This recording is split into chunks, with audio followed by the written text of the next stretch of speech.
Gentleman from Massachusetts, recognized for 3 minutes. I thank the gentleman. I thank him for his great work on this bill.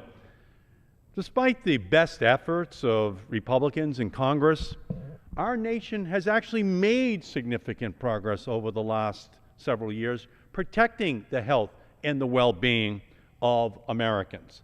Democrats have passed legislation ensuring that Wall Street plays by the rules.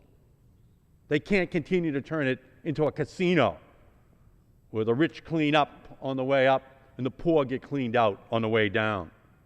Democrats modernize food safety laws so that Americans can feel secure in the knowledge that the food we put on the dinner table won't make our families sick.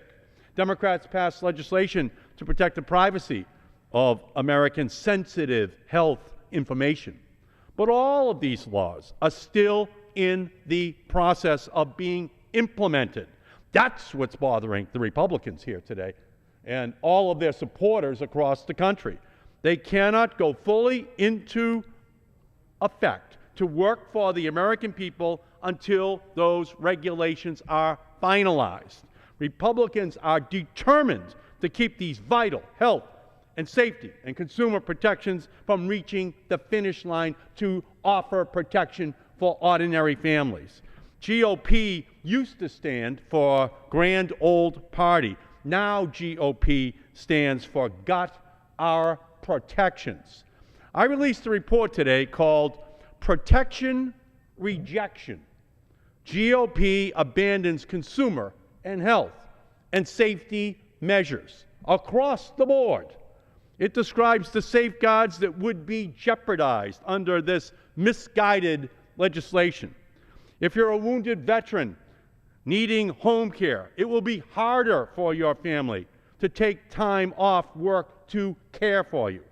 Family members, we're going finally to be able to take up to 26 weeks of job-protected leave to care for a wounded veteran back from Iraq and Afghanistan. But the implementation of this new law will be stopped cold by this cold-hearted Republican bill.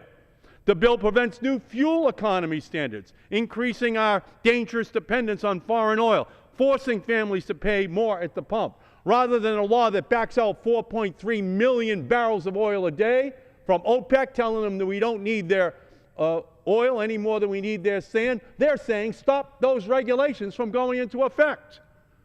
And as we approach the 2-year anniversary of the worst environmental disaster in the history of our country, the BP oil spill, this misguided Republican bill would stop new safety standards for the blowout preventers on drilling rigs that could prevent future spills. This makes no sense. The safety of the American people should be put above the special interests that want to stop all of these regulations. The Republicans say this is about cutting red tape, but it's really nothing more than a red herring, a desperate attempt to distract from the GOP's abject failure to spur job creation in this country.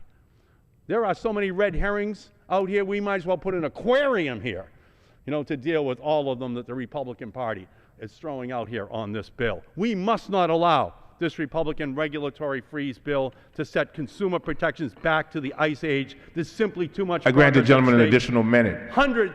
I thank the gentleman. Hundreds of regulations are going to be taken off the books right now. And over the life of this bill, thousands of regulations that would have protected the health, the safety, the consumer interest across our country will be wiped off the books.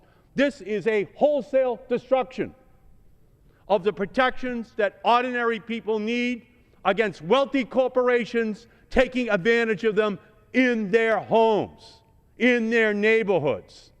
And so, ladies and gentlemen, there has not been a more important bill that comes out this year or this Congress onto the House floor.